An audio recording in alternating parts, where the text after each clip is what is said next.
All right. Well, Dave, welcome to the podcast. Thanks so much, Andy. Good to be here. Yeah, it's really nice. And our mutual friend, Matt McCormick, who produces this podcast, does such a brilliant job. When we first spoke about this months and months ago, he was like, right, I've got a guest. We've got to get Dave on. The adventures that he's been on, I think, are really going to, although it's very different to my story, I think we have some similarities in the sense that I think we both reached a point in our lives where we wanted to challenge the conventional thinking, the status quo, and just do something a bit different. And I must admit, I've read all about the adventures that you've been on, and there's a massive part of me that's so jealous. It's like, that's just a bit of me in there. There's so much that you've done that I just admire, and I thought we'd explore. So I thought it might be a really nice place to start for those people that don't know you. It was back almost in 2005 when you reached that sort of junction point, the build up to that point, that huge decision of, I'm a graphic designer, but actually maybe that's not the path for me. I'm going to do something different. Yeah. Hey, thanks for those lovely words. And I guess right back at the beginning, I just wanted to inspire myself. It wasn't about other people, except for the fact that I think when you end up living a life that you're not overly happy with, and for me, that was definitely the case. I was in a place I wasn't too fond of. I was definitely doing work. Didn't ring my bell, shall we say. You end up just being really grumpy all the time, and that's not good for anyone around you. And I suppose when you start to recognize that, it's time to make a change. And I woke up on my 25th birthday and had a conversation with my cat. And I guess it was like, I'm 25 years old and I had a 10-hour a day PlayStation habit. I was doing a job that I was nonsense at, and I don't know why they paid me. And I got no satisfaction from the majority of the hours that I was awake, and it just didn't feel right. Yeah. So my cat was like, purring. I'm happy. Yeah. And I'm just a cat. Why aren't you happy? You've got a choice, kind of thing. A very wise cat. And I listened to her, and I guess 25th birthday, I've been around for a quarter century, and I've got all this potential as a human being. Like, I always had something to give or offer or do. I just had no idea what. I wasn't very good at school. I wasn't very good at university. I just went because there was a lovely picture on the front page of the prospectus at Swansea. Perfect. And I guess I didn't know where I was going. So I decided that morning that I needed to say yes more. And that motto just has kept me going until now. Life's been made up of those ideas that most people have in a pub and leave them in the pub. Leave them at the bottom of the jar and then wake up the next morning and crack back on with how life used to be. And for me, I like taking those ideas and making them real. And it feels like so far the last 16, 17 years has gone pretty well. It sort of has. And something you've said there is really important, because I talk about this a lot, about being a dreamer of the day. There's that lovely quote, and it talks about, those that dream with their eyes wide open are dangerous men, because they're dreamers of the day, unlike dreamers of the night where it's all just vanity. And I felt like that. It was the same thing, and in my career at the time, I would go to the pub. And in the pub, people would share all their amazing stories of the things that they were going to do and the careers that they were going to have. And they were going to tell the boss what to do. And nothing ever happened. And I'd go back to the same pub, to the same spot, the same night, or a year later or 2 years later, I could go back to the same pub in the same spot now and find the same people telling the same stories, having done nothing. And that's what I love about your story. It's like that moment. And I think most of us reach a junction point like that, but very, very few have the courage to take action. So here you are, 2005, you've had the conversation with your very wise cat. Cats are very wise. Dogs less so. I think you're right to pick a cat. I think a dog would have just gone, huh? You would have got nowhere. If it'd been my French bulldog, you would have got nothing. It'd have just said, have some food. For sure. You'll be all right. Yeah. Just chill out. So the wise cat takes you on this adventure. Like, then what happens? Yeah, so I heeded Kiwa's advice, and I started trying new stuff. This yes thing, and I guess it just took away whatever reason I hadn't done that stuff before. And one of the first things I said yes to was a long skateboard. And I'd never skateboarded in 25 years. Right. So naturally, I didn't want to fall off and hurt myself. But it felt, I always felt this affinity, even though I was never really did it, with board riding. And I love the idea of being able to on the streets, which are everywhere, rather than kind of have to wait for that wave. And so I got this board and I got on it, and I went down this really pathetically shallow hill for 50 meters or so, didn't fall off, and loved that feeling. Simple transition of weight from toe to heel, and I was turning. It felt like I was riding a wave. So I did it again and again that night, and then the next day, and then the next day. And when I skated into work, and all I wanted to do was leave work, lunchtime, end of play, and skate again. And it was just, I wasn't like on half pipes or anything. I was literally just trying to find smooth cycle paths and travel around. And it felt absolutely delightful. And 2 weeks to the day after I stepped onto that board for the first time, I skated into work and quit my job. Went straight in. 10 minutes later, I put the keys on the desk, mild argument with the boss, got on my board and skateboarded out of the building, which really annoyed him, which is fine. And I decided that same day that I'd try and break the long distance record on a skateboard. And it all came from this feeling of, I found something that gave me a passion and a feeling that I hadn't ever felt. And it was, I had no right to try and go for a distance world record on a skateboard. I spent a few hours on the thing. But it became my life for a couple of years. I set up this project called Board Free, decided to support a few charities, did a warm-up from John O'Groats to Land's End. I mean, that's amazing. And then crossed Australia. And it's, I still kind of look back and think, I mean, that was a silly decision. But at the same time, it was the sanest thing I've ever done. I don't really see any kind of glory in a long distance adventure or world record, but it's a really nice learner. It was a great lesson for me, and if anything, it just reminded me that if you've got the time and the will, you can do anything. I mean, and that's what's is so powerful about that little warm-up adventure. I'll just do a little warm-up across Australia and then set up all these new adventures. But what's important about that for me is that the original time that you said yes to something, and the way I see life is that we've got our yeses and nos the wrong way round. I'm sure you're familiar with essentialism and Greg McGowan and minimalism and all these things. But when I was reflecting on this podcast and getting a chance to speak to you, and I started to reflect on yeses and nos, I feel that very often we say no really quickly to life adventures because it scares us and they're fearful, and we say no, yet we say yes to so many trivial things that literally fill our life and smother us in things that we don't really want to do. They're commitments that we feel that we've got to show up and honour, even though they add little or no value to our life. So we're saying yes to all the wrong things and no to these opportunities. Like if you hadn't said yes to that opportunity to, learn the skateboard, to walk into the office, and I know that's a bit of a burn your bridges moment, which can work for some people and not for others, but it's taken you on this adventure, which has led to many more adventures. I love that. And if you experienced that, I think we've got our yes and no's the wrong way round in many ways. Yeah, I completely agree. And ultimately, we've all got the same amount of minutes and hours in a day. And if you isn't that important, but you tell yourself it is, and you don't have time for all of the other stuff that your friends talk about in the pub, then I guess that's just an individual choice. For me, that didn't feel good enough anymore. I really wanted to see what I could achieve, and you don't know what potential you've got until you give it a go. You've got to kind of shed all of that waste and that fluff and just go for it. Do something different. Don't be afraid of being unique. And there's definitely downsides to that. And I wouldn't say that part of the generic game plan is to, go in, burn a bridge and quit your job. There's so many ways to have a job and a settled income, which is often the best way to go about things, and find the mad, the zany, and the creative in between times. You're 5 to 9, rather than the 9 to 5.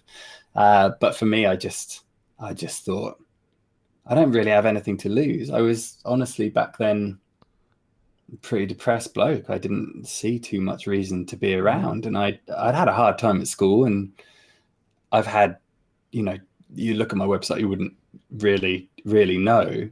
And I do love amazing periods of life, but I also have this tendency towards depression if I'm not being honest with myself. So back then it was certainly time to be, and on the whole, for the last few years, I've followed that same path.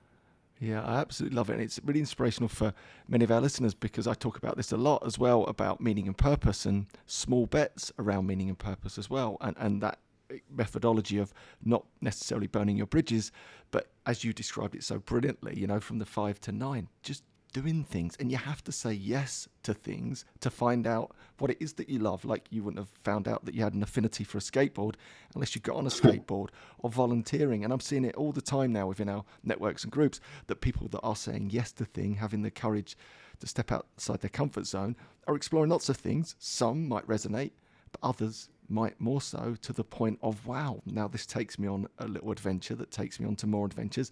In my own story, I took a break from alcohol, and I got bored with the status quo of the well-worn path of a broker in the city, and, you know, all the golden handcuffs that comes with that, and decided to step out of that and take a different path. And every twist and turn since then, whilst it all hasn't been like roses and rainbows, there's been learning in there, even when it does go wrong, and it leads to these bigger life adventures that we're both on now, which I just love about your story. So you're building up momentum. You've done this, you know, cross Australia skateboard, which is unbelievable. And there's so many adventures. And then I'll ask some sort of general questions about the adventures. But where did you get to the 1,000-mile challenge? Where did that come? After I made it to Brisbane, I skated for 156 days, 3,600 odd miles. I broke the Guinness distance world record on a yeah, I did it within a year of getting onto a board for the first time. And after that, I kind of felt I was exhausted, and I never wanted to skateboard again for once. But I knew I couldn't go back to just doing a job that I didn't like, you know. So I felt like there was an opportunity in everything. And if I just decided to pack up my job as the world's worst graphic designer and go and skateboard, you know, across Australia, something that no human had ever done, obviously, before, then surely anything else was possible. And I just wanted life to be interesting, you know. That was the baseline.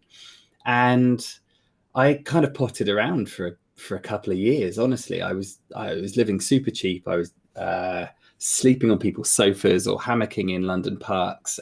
No one ever looks up, so it's a brilliant free accommodation, and not spending any money. So I didn't have that pressure to go out and, you know, spend all of my hours working just so I could afford the rent and stuff. And that was an absolutely crucial lesson for me. Even though it wasn't comfortable at all, there's a lot of compromises that came with that. Every time I saw someone in a suit, I had this kind of weird jealousy that they had money in their pocket. I didn't, but I did have time, and I used that time to start honing writing skills and learning how to make films and tell stories, and more importantly, kind of live a life that led to new story after new story. And that felt really worth it. I had a constant, eternal hope that if I carried on living that way, then the skills that I was developing, the ones I really wanted to have, would end up paying, because I'd spend enough time and I'd be good enough. Not necessarily the 10,000 hours thing, but just stands to reason. If I do it enough, I'll be good, and then I won't have to sleep on people's sofas or up trees. So 2.5 years of doing random little projects before I felt that need to go back on another big adventure. And the most peaceful moment of skateboarding across Australia in those 6,000 kilometers was a 100-meter stretch when I skated onto a car ferry in Wellington, South Australia, and that ferry crossed the Murray River, really close to its mouth in South Australia. And it was so peaceful. Fish were jumping out of the water, and pelicans were swooping, and willows were weeping, and I was just like, how wonderful it would be to travel along a river and not have to dodge cars all day. I felt like I was right on the edge sometimes, mortally. And so I went back to Australia, and I paddled the length of the Murray, 2,500 kilometers in 2.5 months in a 17-foot kayak named Nala.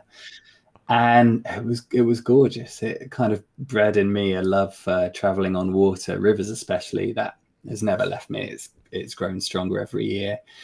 And most importantly, I suppose, it was my second big adventure. And I knew then that every single day was a kaleidoscope of different stories and challenges and hurdles. And no, not always easy, but infinitely better than spending another day making bad websites or news at a desk in Swansea. Yeah. And I thought that I have to live this way. The thing is, I found in adventure something that made me feel ever so richer than anything else. But it came with the compromise of sadness afterwards. I had this, you come to a standstill after aiming for Brisbane on a skateboard or the Southern Ocean in the kayak. And then I didn't have a goal anymore. Yeah. And I realized pretty fast after the kayaking trip that I didn't want to go for 3 or 4 months or whatever it was on the adventure and then feel depressed afterwards because I didn't have anything else to work towards. Yeah, the post-expedition blues, all of this stuff. And yeah, it didn't feel like a decent balance for me. And I realized the one thing I was missing was a longer term plan. So that's where Expedition 1000 came from, this idea to do 25 different journeys, each one at least 1,000 miles in distance. And each one, and this was the key for me because I needed to incorporate the skateboard and the kayak, each one using a different form of non-motorized transport. So by the time I came up with Expedition 1000, I'd already done 2 of my 1,000+ mile trips. And all I needed to do was another 23. And I chose 25 because it was such a long, far off goal. It wasn't something I could tick off in a couple of years. I knew that this was going to be probably several decades in the making. And it was my project. I made the rules. Each journey had to come in at less than £1,000 cost. I couldn't justify spending thousands and thousands of pounds to row an ocean, for example. And I didn't train. I didn't want to train for any of them. I just wanted to take it easy at the beginning and grow my strength on the journey. So those were my rules. And as soon as I set that project, I felt like I had an identity worth working towards. Yeah, and that meaning and purpose, like you said, to avoid almost the highs and lows of adventure, that longer term adventure would feed you with meaning and purpose for many decades, as you said. So there would be one adventure to the next. I mean, there's so much in there. And even when you're talking, it reminds me of watching, oh God, I can't think of his name. The guy that why has it escaped me? The guy that ran back-to-back marathons. Why have I just thought of his name? The Iron Cowboy? That's the guy? No, it's not the Iron Cowboy. I'll tidy this up in the edit. What's his name? It's the guy who is a he's like a transvestite. Oh, Eddie Izzard. Eddie Izzard. Yeah. All right, so I'll just pick that up. So it reminds me of Eddie Izzard and watching him. And I thought that was interesting because you said about not training or preparing for it. But when I watched him run marathons, he literally had no training. And it was the sort of preamble to it was like, I take it you're a habitual runner. No. What's your preparation been like? Well, I've run about 10K. All right, you're going to run these back-to-back marathons. But then you watch that documentary and he got stronger and stronger. Obviously, there's adversity and obstacles, but his body adapted. I just found that fascinating. I think the human body is so adaptable mentally and physically. And then to hear that in your story, I think, is really powerful. And just on that note, what was you doing? Was you like, for example, when you were paddling down the river, were you just pulling up on side of the river and setting up a tent and sleeping in your tent? Or were you trying to get to built up places? I guess there is no built up places for a lot of that. Yeah, not too frequent, certainly in many of the journeys I've done. I really like social trips where I meet people and get a feeling for how they live in different parts of the world. But I also like the remote time, so a real balance. And yeah, most of the time I would get to the riverbank, sling a tent in the early days. In the recent kind of 10 years, it's hammocks my choice if I can. But so often I was taken in by complete strangers. We'd meet, and a minute later, we've got a room, a meal. You definitely need a shower, But there was something about having that icebreaker, which was just the method of the travel plus a big smile, and that was enough to make friends really fast. And that's carried me all the way through. You can't ever budget for the kindness of strangers, but the beauty of these people that I met on every journey was reason enough to go and do it. Yeah, I absolutely love that. And there is a large part of me that wants to go. I'm really drawn to an adventure. So I thought we might just explore that now. Like a Camino, right? Which is, the 6 week walk, which is pretty tame in, relative terms to the things that you're talking about. But I think there is an adventure in me. I'm trying to restructure what it is that I do and the way that I do it. So there is the potential to do exactly what I do whilst on the move. My wife's probably listening to this going, what's he on about? Where's he going? Right. And that again is to sort of explore that. I've got a lovely wife and my daughters, teenage daughters. So there is a bit of me that would like to sort of start something or explore something. And I'm sure there's lots of people listening going, wow, that sounds amazing, which makes sense when you're 25 or 27 and maybe you're single and you can go off and do these things and live for under £1,000 and sort of disappear. And then you get to sort of, or somewhere on your journey and you've got all these other responsibilities. In terms of what you're doing now, because you're doing loads of wonderful things, and we'll get to that in a second, would you have any sort of advice to someone that's in that place going, oh, I don't know where to start or where to begin, but I feel like there's a bit of an adventure inside of me? Yeah, for sure. I mean, I feel like we're here as a human race because of groups of people embarking on adventures of their own. And I think the first thing is to remember that kind of on a global level, they're not that important, but on a personal level, they could be the best rite of passage you ever take. And there's something really seductive about the freedom of just hitting the road. It could be on foot, on a bicycle, a skateboard, kayak, paddleboard, whatever it might be, but just moving day to day to day. And there is this kind of other side, this other school of thought called micro adventures, which was founded by Al Humphreys. If you haven't interviewed Al, then you must. It'd be a really good fit. I think you guys would get on. But for me, the idea of micro adventures is, you could head out and just wild camp for one night, or travel down a small river for make the most of your weekend.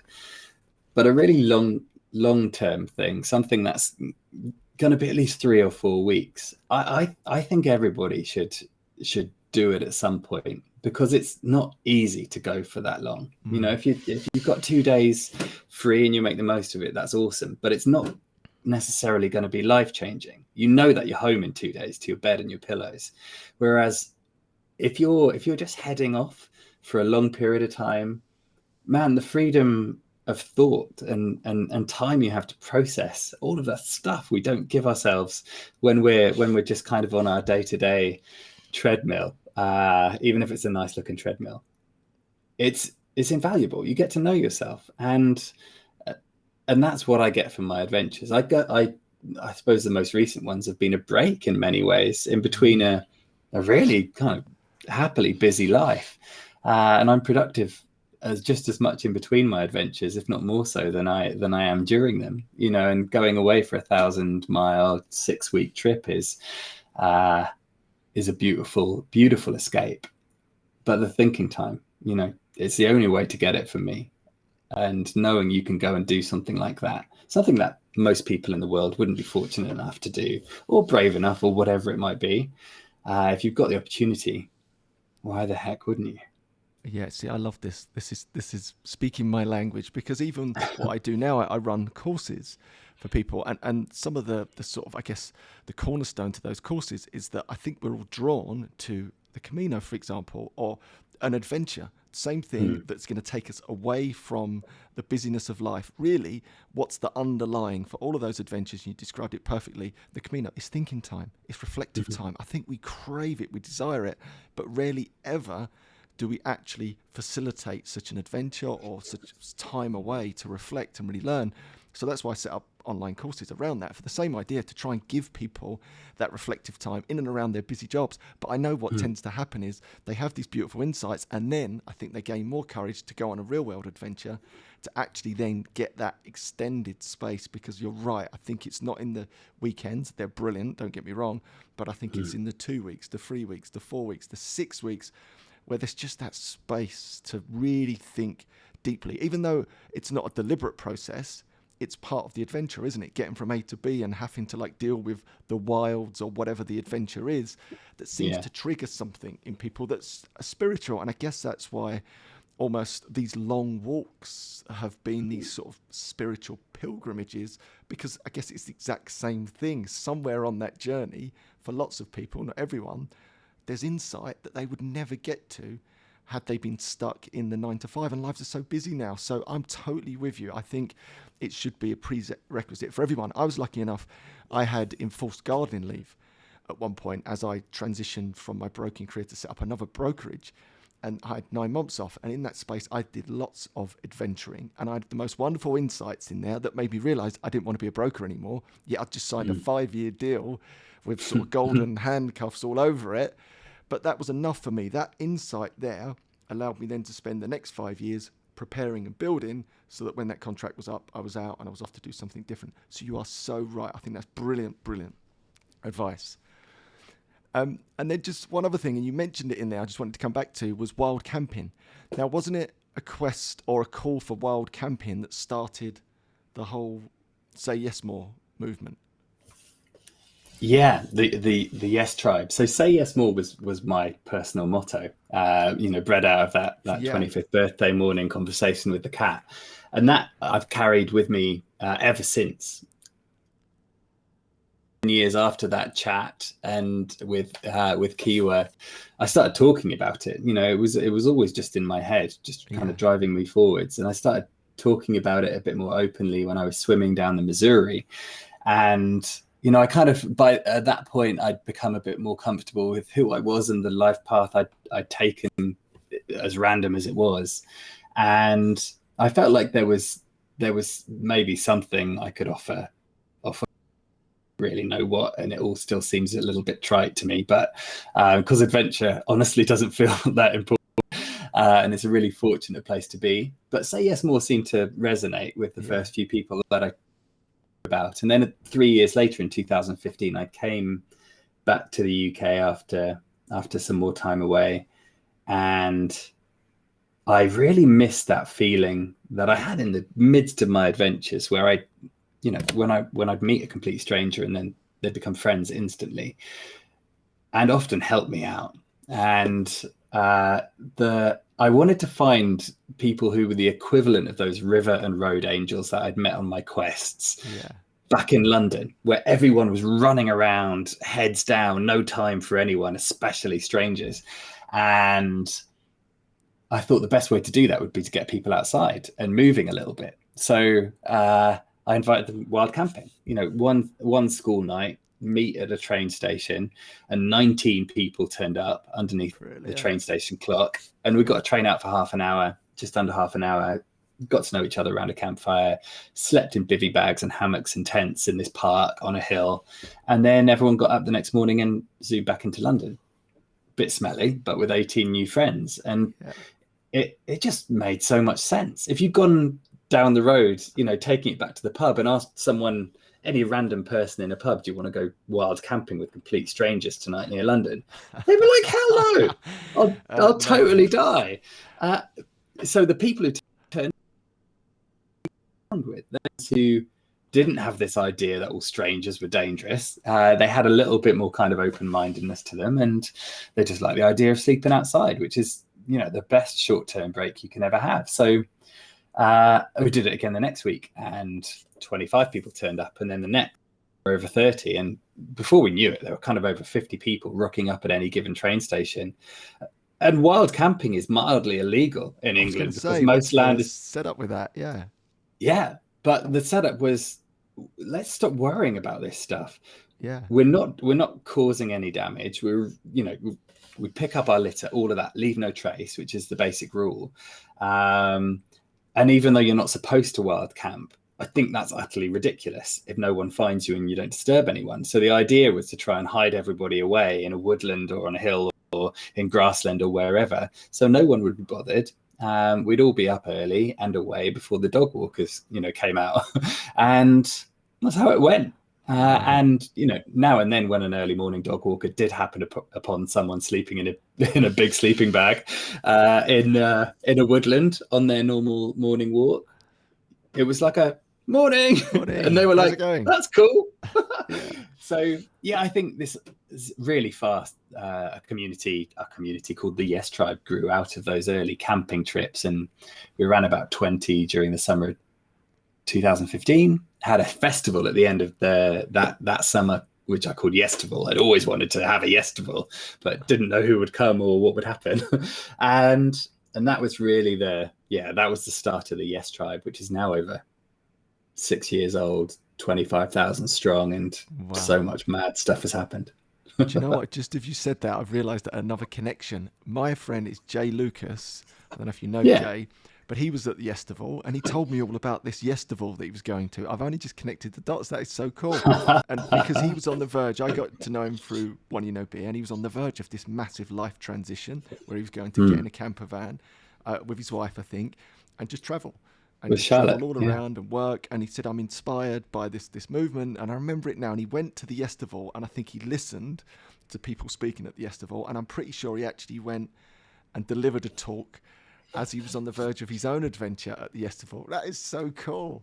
Yeah, he so did. In fact, I'm going to send Jay, I'm going to just take a photo and I'll send that to Jay. He'll love it. Yeah, he will. And he talked about you back then, Andy. And I think these connections, it's amazing how they happen as soon as you start deciding to live by these kind of decisions. It's cool. It is so cool. And then to see that tribe grow and, more people coming. And then, there's a real direct connection between us now. And I've seen someone totally inspired to do something that I thought was incredibly courageous and exciting, and see it unfold for Jay and see that adventure come out because of your own original courage, and then the community that forms around that. And I think the community piece is so important, isn't it? And you touched on that in your adventures. Part of it really was adventure with connection in many ways, like all those angels that you met along the way that supported you. And I feel very strongly around the same, and have built communities around it, because I think people are looking for a tribe of people that get them, because I think very often it's quite hard in your personal circles and networks to always get a group of people that totally understand you or on the same wavelength, where it's very nice now, I think, how the world's changed. We've got these beautiful channels of communication that we can actually go and find a tribe that resonates exactly with us, whether that's, the SayYesMore tribe or whatever it is. I just think that's incredibly powerful. And then to see that playing out, to see other people inspire other people, I just think that's a beautiful thing. Yeah, it is. It's amazing. And that's exactly what the true power of the internet is. If it's used, we all know how it can be used badly. But if you use it well, it's an incredibly powerful tool. And that was always my intention with the Yes Tribe specifically. I think so many people do struggle to find, I think that as we discussed earlier, the idea of going on an adventure, doing something different is really seductive. And yet, for someone like me, for whatever reason, I found it relatively easy to quit everything and go and do an adventure. The same adventure is in everybody, but the process to get there is a bit different. And I know that it's so much easier when you're surrounded by the type of people who say, yeah, I can help you. That's a cool idea, rather than, why would you quit your job? Why would you leave your house? What about that? What about this? And it takes some time to work out that any of those naysayers, even if they're family and friends who love you, they're just talking to themselves. They don't, when you come back, I guarantee they will not ask to see your photos. They don't care at all, because it's your experience. And therefore they don't have the right to question what you want to do either. So finding those people who support you, I think it's so important. And you're right, it's a solo mission that we're on, even though we're together as a group in a community. Very often, and I talk about this a lot, it is your choice, it is your adventure, it is your mission that we go out on. And I think finding groups and communities that then you can join just makes all the difference.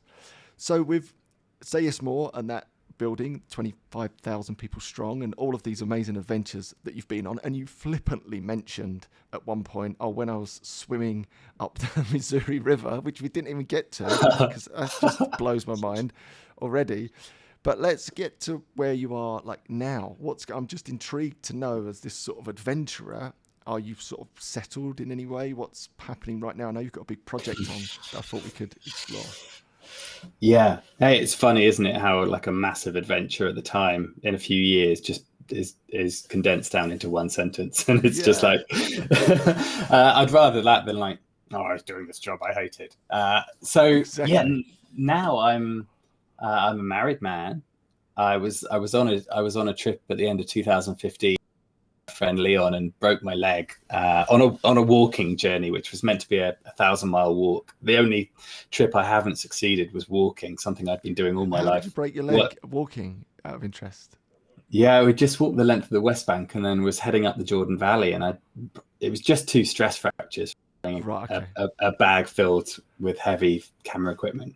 Proper idiot. Anyway, I come home 4 months early and went to a Yes Tribe New Year's party and met Em, who then became, is my wife now. And Em's and I, she almost instantly started helping me run SayYesMore and the Yes Tribe. Yeah. And through various projects, we converted a double-decker bus with the help of a few members of the tribe into a cool community base camp, and did all kinds of other stuff. And we realized throughout this whole process that we really wanted some land of our own as not just a home for SayYesMore, but a base camp for us too, where we could have our own kind of camping, glamping business, run a forest school, grow our own veg, have alpacas, and on and on and on, plant loads of trees.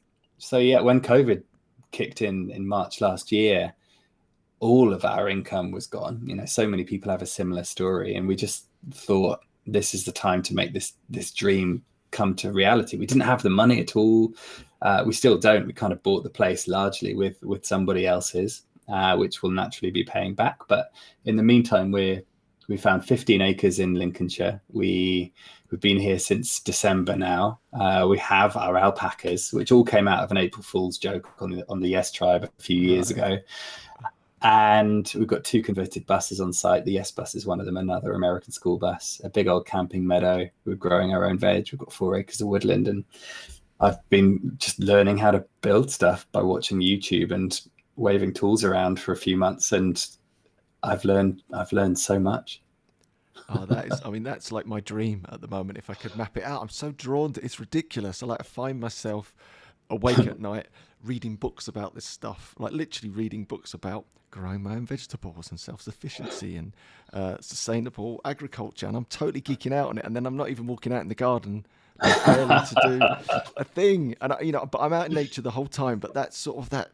There's something about that. I think that's a really cool adventure that many of us are drawn to have to grow your own veg, to maybe be somewhat self-sufficient, to create a space that people can come together, a base for the Yes Tribe. So what is the plan with that? Is that a plan that people will be able to use as retreats or ongoing camping? How's that going to work?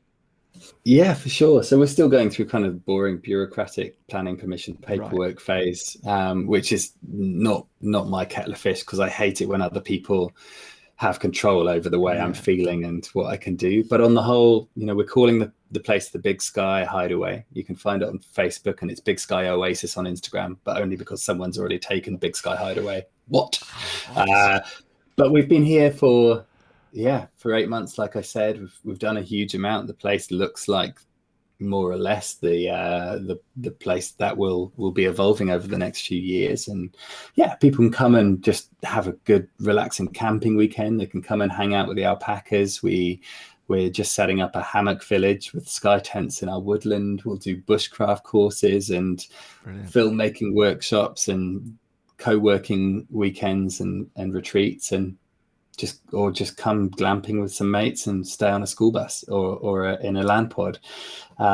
It's a mate. You got to get yourself up here. I'm all over it. It's so cool. The proverbial. That is definitely a bit me. And I just noticed as well, is Ben Fogle filming part of this, or is this a different thing that you're involved in? Yeah, no, same thing. So it's all been a bit insane, hasn't it? The last few months. So Ben Fogle's Make a New Life in the Country show. They've been filming with us since October as one of their episode subjects for the next series. So that will be out in December 2021 or January 2022. So it's all a bit weird. It'll be amazing looking back at that show and seeing the progress that we've made, which has been hard work, 10 to 14 hours outside every single day for 8 months. And the process has been really slow iteratively, but looking back, I can already see we've made huge changes. So hopefully we won't come across as too idiotic on TV. I think that's always the worry about those things. I can imagine it's like, oh no, how are we going to come out in the edit? You just don't know, do you? I mean, Ems and I, we're not overly dramatic people either. And I really did worry, it was a big kind of question mark whether we wanted to put ourselves through that. But the producer's awesome and they totally get what we're about. And hopefully it's a fairly kind of aspirational show. So hopefully they won't kind of edit us being more stupid than we really are. No, exactly. And Ben Fogle obviously is a great adventurer himself in many ways, who, someone that I always admire and love to listen to. So I think that's a lovely association to have. So there's more adventures within the adventures. So even though you might not be traversing the world in many ways, what a great adventure that is in itself, to create something that, could be a generational thing for people to enjoy and for the Yes Tribe to hang out. I will definitely be there 100%. And, I will commit to these things because I love doing it. And I think that just sounds like a great adventure. I'd like to meet you in person. So we will 100% set that up. And then just on that note, for anyone listening, how can they, you touched on it already, but how can they find out more about you or the Yes Tribe and all the things they need to do? Yeah, so I suppose there's three things. There's the adventure side of stuff. So if you Google Dave Cornthwaite, and if you can't spell Cornthwaite, just Dave Corn should get you to my channels. And just have a look around. There's all kinds of social projects as well as big adventures, and I've still got 10,000 milers to go. I've only done 15 of them so far. So at some point when I'm ready to release myself from the ranch and the alpacas for a while, there'll be more adventures to follow. SayYesMore is SayYesMore.com, or find the central group, the Yes Tribe, on Facebook. And there's regional groups, the Yes Tribe East Midlands, the Yes Tribe Cornwall, wherever you are, just tap that into Facebook. And then, bigskyhideaway.com. Just have a look and see what we're up to. There's all kinds of content, and at the very least, alpacas are damn cute, and we post lots of photos of them. Fab. And then just before we go, because what are the adventures? Can you just list them off? And any next ones that are planned? I know you haven't got them all mapped out, but yeah, well, this is a test, Andy. So the 15 journeys in order that I've traveled over 1,000 miles on are skateboard across Australia, kayak the Murray River, tandem bicycle from Vancouver to Vegas with my friend Seb, first person to stand up paddleboard the length of the Mississippi River, sailed across the Pacific, rode a 4-wheel bicycle bike car named Priscilla. It's basically a bicycle that desperately wants to be a car, from Memphis to Miami. I swam 1,001 miles down the Missouri River, dragging a 35-kilo raft. I rode an elliptigo from Everton's training ground to Nice. I went to the Atacama Desert and rode 1,000 miles on a Wike, a tricycle with a sail. Hobie kayak across Scandinavia, from Oslo to Helsinki, all the way across the Baltic in a 16-foot boat. That was pretty rad. An ice trike from the middle of Germany all the way back to Cornwall. Kick scooter on a Swifty scooter around Japan. A Haza Pinot hybrid tandem with my then girlfriend, now wife, Em, along the Danube River. Number 14 was the Norwegian coastline on a water bike. Man, that was bumpy. And the last one I did was in the summer of 2019 on a recumbent bicycle from Facebook HQ in San Francisco all the way to Memphis, Tennessee, just in time for my annual expedition group trip down the Mississippi River. I mean, that is unbelievable. And genuinely, I was thinking of walking a stretch of the Essex Way at the weekend. That's how excited it gets for me. I'm like, what's the point in that? The little bit of the Essex Way, like just a little stroll. But anyway, we start every great adventure, as they say, every 1,000-mile adventure starts with a single step. And I think that's definitely what I'm going to take away from this. I disagree with that. Oh, good. Every 1,000-mile adventure starts with an idea.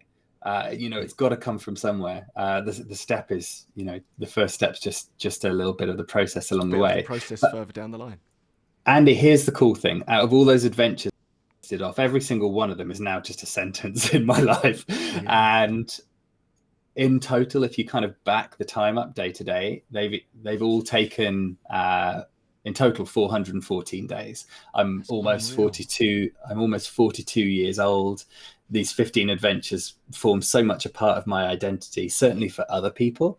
Yet it's taken less than a year and a quarter of my life. So, it goes to show that these big adventures, they do make a difference individually, but you don't need to dedicate your entire life to them. Yeah, that is incredibly important. Exactly, because in my mind, you'd assume that was, again, 15 years of constant travel and adventuring. But like you say, obviously there's the planning and the preparation, but the actual time away on the adventure is pretty small. I think that's just unbelievably cool, and we could deep dive into all of those another time. I think we most definitely should. And just one more thing before you go: do you have another adventure planned? Is the next one planned, or is it not even in the brain just yet? No, I've got 10 more left. I don't really plan them until 4 weeks out, because I'm doing so many new things. I change as a bloke all the time, so I can't plan too far ahead, because I might get there and not want to do it because I'm a different man. So I don't know. I'd like to do a canoe trip. I've still got to do a walking trip. I haven't even traveled 1,000 miles on a normal bicycle yet. So I've got 10 to choose from, and at the moment I've been traveling for 15 years to end up in a place I don't want to leave. So when I'm ready to take a break, might be a couple of years, I'll go. I love it. Well, that's the perfect place to wrap it up. I'll be seeing you soon. I'm confident of that, and I'm sure we'll get you back on. And I might come back on after my little adventure, wherever that takes me. Hopefully it's slightly more exciting than a stretch of the Essex Way. But you never know. It could be exciting. Depends where it is in Essex, I guess. Yeah, do it on a unicycle. But there we go. Right, there we go. That's how to do it. I love it. Thanks, Dave. That's been absolutely class. We'll see you again soon. Thanks, buddy. Love that.